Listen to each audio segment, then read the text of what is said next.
This community here tonight has achieved more progress toward a more perfect union in a short amount of time as any group in our history. So I stand with you, and I know that we stand together against discrimination, whether it be in the LGBTQ community, or our Latino brothers and sisters, or the millions of Muslims in this country.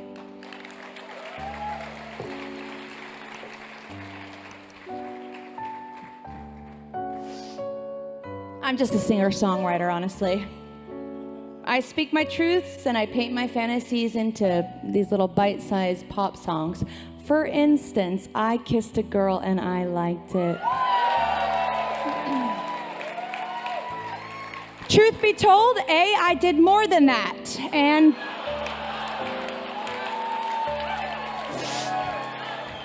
hold up! But B, how was I going to reconcile that with a gospel-singing girl raised in youth groups that were pro-conversion camps? What I did know is that I was curious. And even then, I knew sexuality wasn't as black and white as this dress. And honestly, I haven't always gotten it right. But in 2008, when that song came out, I knew that I started a conversation that a lot of the world seemed curious enough to sing along to. So, let's take a trip down memory lane for 1 second.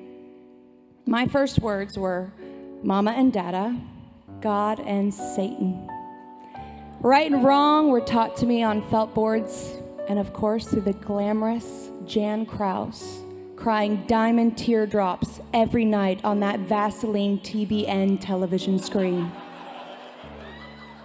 Make some noise if you know who I'm talking about. R.I.P. When I was growing up, homosexuality was synonymous with the word abomination and hell. A place of gnashing of teeth, continuous burning of skin, and probably Mike Pence's ultimate guest list for a barbecue. No way, no way. I wanted the pearly gates and the unlimited froyo toppings. So, most of my unconscious adolescence, I prayed the gay away at my Jesus camps. But then, in the middle of it all, in a twist of events, I found my gift. And my gift introduced me to people outside my bubble. And my bubble started to burst. These people were nothing like I had been taught to fear.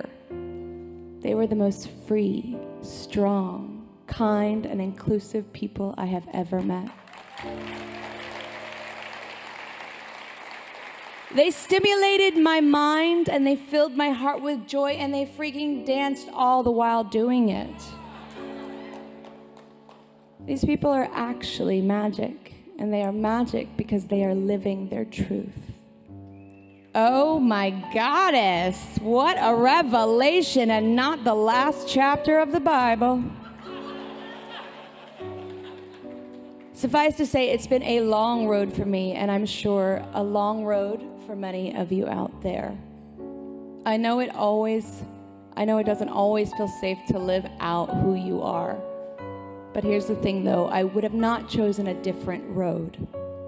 Priceless lessons have been learned. The path of discovery has made me, has tested me, and forever changed me. You don't get to choose your family, but you can choose your tribe. Many of the people I admire and trust and work with belong to the LGBTQ community. And without them, I would be half of the person I am today. My life is rich in every capacity because of them. They are trusted allies that provide a safe space to fall, to not know it all, and to make mistakes. These are the people I hold dear.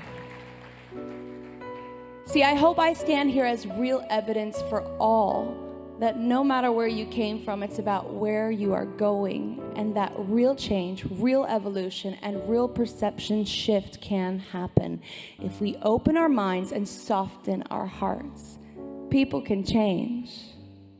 Believe me, it would have been easier just to stay the Whipped cream, tit spraying, poppy light, fluffy fun, anthems by the way of animal totems, singing girl who was basically somewhat neutral in a stance, and just thought more hugs could save the world.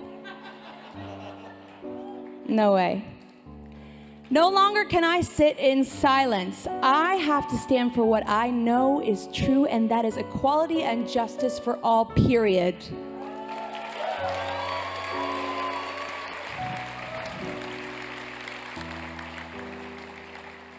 That's why the HRC is so important, and I am so grateful for them being on the front lines every day, from civil union legislation to repealing Don't Ask, Don't Tell, to getting rid of DOMA at the Supreme Court, which paved the way for marriage equality across the country, and continuing to fight for trans equality amongst all things. I don't have to tell you that we have a lot more to do. We have to create a safe space for us to ask questions of ourselves and others and to keep the conversation going. Because the loudest voice in the room or on your TV set isn't always right. But that little voice inside of you pushing you to discover who you are is a trusted friend. None of us have the answers, or all of them at least. But it's time to lead with empathy and grace and compassion now more than ever, to find the unity we need now. I'll never cease to be a champion, an ally, a spotlight, and a loving voice for all LGBTQ identifying people. Whatever your sexuality, your gender, your preferred pronouns blossom to be, we all know it ain't so black and white. And I will continue to champion the people that have been a champion for me.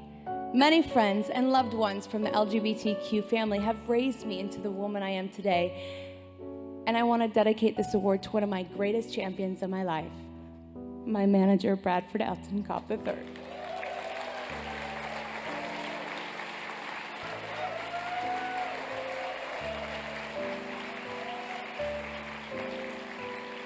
I think it's almost been like 15 years, because he believed in me before it all, secretly paying my rent for years and bringing me leftovers from Hamburger Scaries. He really did. I know we really connected on a soul level, though, because we came from the same upbringing where it was difficult to be our authentic selves. We had similar struggles breaking out of our suppressive shells, but we kept inspiring each other, challenging each other, and retiring our past frame of mind. We broke the cycle, and now we're living our best, most authentic lives.